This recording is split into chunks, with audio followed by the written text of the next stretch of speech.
If you're trying to use the clicker that's at the front, it does not work because some miscreant took the connection dongle off of the computer. It's not me. I'm not playing a game with you. It just... That's fine. We can roll with that. All right. Well, thank you so much for having me today.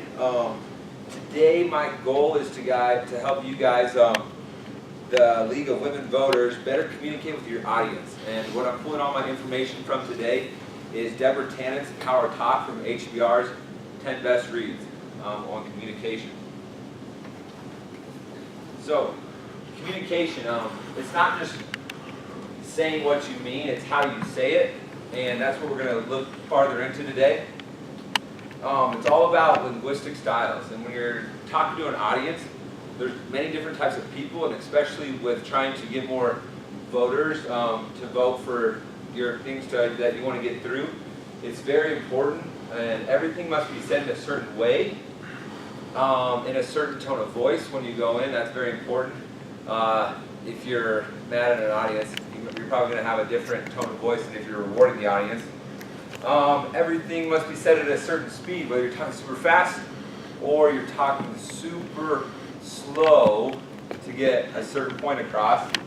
Also, there's a specific loudness, whether you're talking very quiet and you want to kind of lure your audience in, or you want to talk really loud and maybe pump up the crowd a little bit and get some energy flowing because you're enthusiastic about your idea. But if there's one thing I want to get you to get out of today and write down, it is the best way to communicate. So I'm going to give it to you. There's not one. So every time you're doing a speech, you got to be able to know who your audience is and adjust to people's different linguistic styles.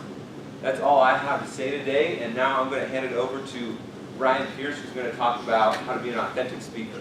Thanks, Ryan. Thank you all for having me today. Like you said, my name is Ryan. And so I recently did some research from a gentleman named Nick Morgan. And what he did was he studied authentic ways to speak to audiences. And what he did was he found 4 main components on how to do so.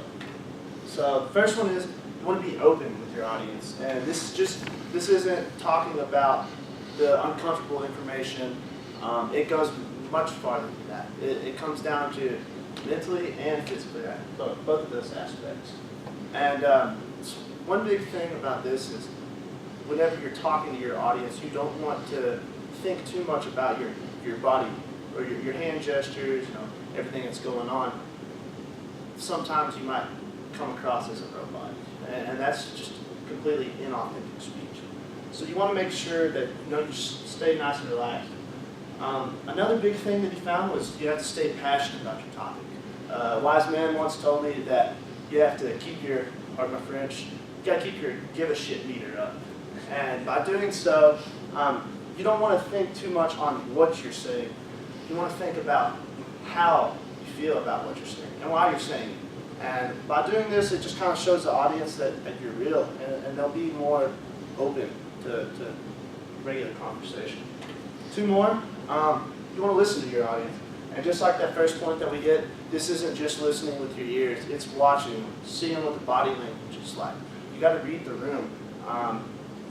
If you look at your audience and they're kind of stressed up, maybe you're doing something wrong. You got to find that connection and get comfortable with them, stay comfortable with them. That's the way that you keep them in, keep them listening to what you're saying. And lastly, just be yourself. That's one of the best ways to connect with an audience. I know I already hit it, but you can't overthink about what you're saying. You've really got to find out the reasons why you're saying them, how you feel, and hopefully you can convey that message to your audience. So those are the 4 main points that we hit. Thank you all so much for having us here. Now I'd like to open the floor to some questions. Well, thank you. We really appreciate you coming. As a sign now, your presentation focused on how to increase diversity within the League of Women Voters. Now, I'd like to point out that on March 3rd this year, the House of Representatives passed the For the People Act, H.R. 1. Now, Chris Carlson, our president of the National Board, said this landmark legislation is the biggest improvement to our democracy since the Voting Rights Act of 1965. Virginia Case, our CEO, well, she said the league works tirelessly to make sure that every eligible voter has their voice heard in every election. And she added that a healthy democracy is one in which everyone has their voice heard. And as a league right now, we're thinking, and what we're most concerned about is, how can we use the ideas you talked about to successfully increase the participation of the diverse population of potential voters that exist in America today? For example, in the most recent election, only 40% of Americans voted. Well, start out with y'all. I'd like to cover this one Yeah. first. Go ahead. So some of the points that we were making is to stay comfortable, and everyone in the room.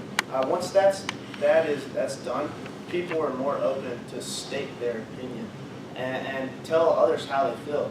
A lot of the times, the thing that stops people from doing that is they do feel uncomfortable, and you know they're worried that they might get made fun of, or someone will strongly disagree. But if you're in an environment that's completely relaxed, comfortable, people will be much more open to state how they feel. And from there, you know, we can really move forward and achieve things, get things done. Is there anything you guys like to add to that? Yeah, one thing I'd like to add is, just kind of reiterate, is really know who you're talking to in your audience. A lot of the times, maybe that's why you said 43% of people participated in voting, which is a pretty low number, I think. And maybe that's because those recruiters are just talking to people like themselves or of the same age group. So I think specifically looking at people who maybe they typically wouldn't come in contact with. That's probably people that are recruiting people, they already vote, and people like them already vote. So looking for those other people outside of your typical role of a voter, I'd say. We agree with you on that. We're fans of Deborah Tanner. We absolutely love her stuff. Yeah. How would we use those ideas to be able to move ahead? Well, I'd say maybe in your recruiting, one idea I can give to you right now is in your recruiting and who are the people giving the speeches. If they're diverse and you pull them from different backgrounds and different cultures, instead of having a team from the same culture, I think the more you can diversify your team, the better they'll be able to give you leads. But I can also do some more research on that, and my team can do more research and follow up with you after this meeting.